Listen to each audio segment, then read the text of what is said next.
पुर्तगाल बहुत अच्छा, बड़ा खूबसूरत कंट्री है। डॉक्यूमेंट देने में ये दुनिया का सबसे अच्छा कंट्री है, लेकिन दो चीज़ें आपको मिलती हैं, वो आपने चाहे लेनी है या नहीं, आप पुर्तगाल आ गए तो वो मिलनी ही मिलनी है। पहला रेजिडेंस कार्ड मिलने के फ़ौरन बाद आप अपने बीवी बच्चों को बुला सकते हैं, और बच्चों की उम्रें 21 साल से कम होना ज़रूरी है। ओके। ठीक है जी। वो और आपके पास यहाँ पे एक अकोमोडेशन हो कि भाई वो आएंगे तो वो इस घर में रह सकते हैं। कुछ पैसा पाकिस्तान से लेके आए, इधर इन्वेस्ट करें, अपना बिजनेस करें। जॉब इधर कोई नहीं है, जॉब इधर कोई लैंग्वेज बैरियर बहुत बड़ा है। ये एक इकोनॉमिकली समझ से बाहर बात हो गई है कि गवर्नमेंट की सैलरी तो है 760 यूरो, ओके। और 2 कमरों का अपार्टमेंट आपको मिलता है 1000 यूरो का। 1000 यूरो का 1000 यूरो का आपको इंक्लूडिंग एवरीथिंग, नहीं नहीं नहीं नहीं, बिल इलेक्ट्रिसिटी बिल- नहीं नहीं नहीं, बिल ऑन टॉप है। एक शर्त ही होती है कि कॉन्ट्रैक्ट में जिन लोगों ने रहना है उनका नाम लिखा जाएगा। अगर किसी का कुत्ता है तो कुत्ते का भी लिखा जाएगा कि ये 2 बंदे या 3 या 4 बंदे रहेंगे तो कुत्ता भी साथ है, उसका भी लिखा जाएगा। सब ये बता दें अब करंट सिचुएशन क्या है, यानी यहाँ पे लोग बहुत ज़्यादा आ गए हैं, मकान रेंट के लिए मिल जाते हैं, अगर मिलते हैं तो उनकी प्राइस क्या है, जितनी तनख्वाहें हैं, बेसिक तनख्वाह तो 700 कुछ है ना, तो उसके अंदर ये जो एक्सपेंसिव है वो ज़रा सा बता दें कि कैसे सर्वाइव लोग करते हैं। देखें जी, लिस्बन एक ऐसा मेट्रोपॉलिटन सिटी बन चुका है, लंदन और मिलान के बाद इसका यूरोप में तीसरा नंबर है, जहाँ पे प्रॉपर्टीज़ बहुत महंगी हैं, और इस वक्त बची भी कोई नहीं है रेंट के लिए। आप अगर आज इरादा करें कि मैं 1 बेडरूम का 2-3 बेडरूम का कोई घर लिस्बन के अंदर ले लूँ तो आप भूल जाएं। 0 अपार्टमेंट इस वक्त अवेलेबल हैं। और फ़र्ज़ किया कोई अवेलेबल होता है, अगर किसी ने कोई माइग्रेशन किसी ने कर ली, कोई चला गया, किसी ने कोई नई प्रॉपर्टी डेवलप कर ली, नई प्रॉपर्टी आ गई, उसका इतना रेट है कि ये एक इकोनॉमिकली समझ से बाहर बात हो गई है कि गवर्नमेंट की सैलरी तो है 760 यूरो, ओके। और 2 कमरों का अपार्टमेंट आपको मिलता है 1000 यूरो का। 1000 यूरो का 1000 यूरो का आपको इंक्लूडिंग एवरीथिंग, नहीं नहीं नहीं नहीं, इलेक्ट्रिसिटी नहीं नहीं नहीं, बिल ऑन टॉप है। लेकिन 1000 यूरो भी मिनिमम, ये शायद मैंने अभी कम ही आपको बताया, और ये मैं सेंट्रल लिस्बन की बात नहीं कर रहा, ये लिस्बन के सबब्स की बात हो रही है। अगर लिस्बन के अंदर 2 कमरों का घर, जिसको हम T2 पोर्चुगीज़ में कहते हैं, 2 बेडरूम अपार्टमेंट कहेंगे जिसको, वो आपको 1400-1600 की रेंज में मिलेगा लिस्बन सेंटर के अंदर, अगर वो भी शर्त ये है कि अगर अवेलेबल हुआ तो।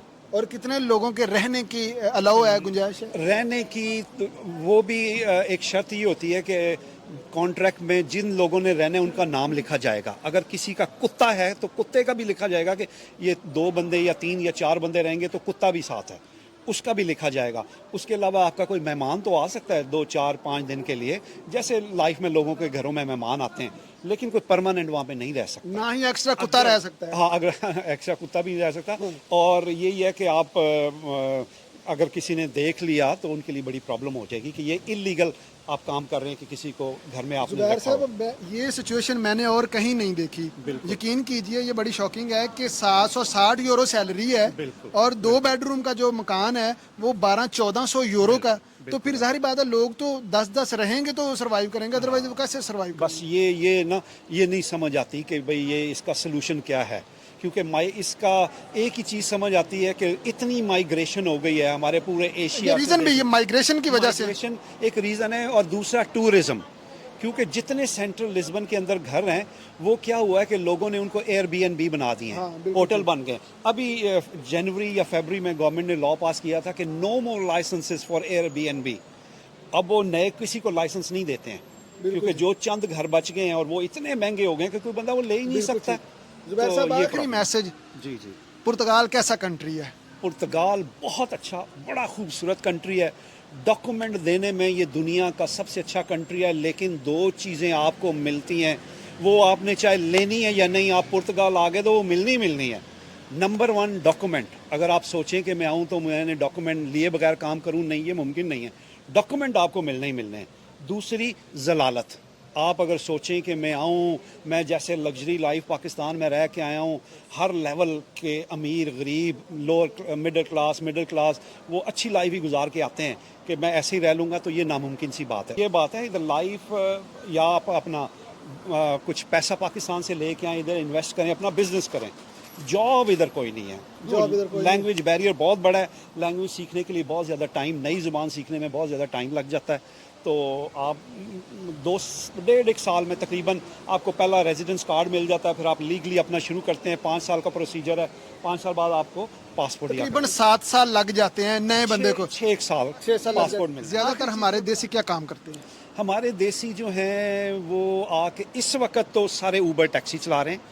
ये पिछले 5-6 सालों से जब से ऊबर लीगलाइज हुई है इस कंट्री में, जिस बंदे को रेजिडेंस कार्ड मिलता है वो फ़ौरन अपना ड्राइविंग लाइसेंस चेंज करा के तो टैक्सी के पैसे वो अफोर्ड कर लेते हैं। 15-20 हज़ार के बीच में गाड़ी खरीद के तो वो ऊबर का लाइसेंस लेते। उसके लिए शर्त है कि आपके पास रेजिडेंसी और यूरोपियन होना चाहिए ड्राइविंग लाइसेंस। नंबर 1 आपके पास पुर्तगाल की रेजिडेंस चाहिए, पहली रिक्वायरमेंट। दूसरा आपके पास पुर्तगाल का ड्राइविंग लाइसेंस होना चाहिए। ये 2 ही रिक्वायरमेंट। बिल्कुल ठीक है। पहली रेजिडेंस परमिट जब मिल जाता है, ठीक है, उसके ऊपर अपनी फैमिली को आप बुला सकते हैं। अगर बुला सकते हैं तो अगर आपकी रिक्वायरमेंट्स पूरी हैं तो कितने माह में आपकी फैमिली यहाँ आ जाती है पहले रेजिडेंस कार्ड मिलने के बाद? पहला रेजिडेंस कार्ड मिलने के फ़ौरन बाद आप अपने बीवी बच्चों को बुला सकते हैं, और बच्चों की उम्रें 21 साल से कम होना ज़रूरी है। ओके, ठीक है जी। वो और आपके पास यहाँ पे एक अकोमोडेशन हो कि भाई वो आएंगे तो वो इस घर में रह सकते हैं। अब यही है, हाँ, आपकी तनख्वाह इतनी हो कि आप ये शो कर सकें कि जी वो आएंगे तो मैं उनको अफोर्ड कर सकूँ, बस। बहुत शुक्रिया जुबैर साहब। ये थे जी जुबैर।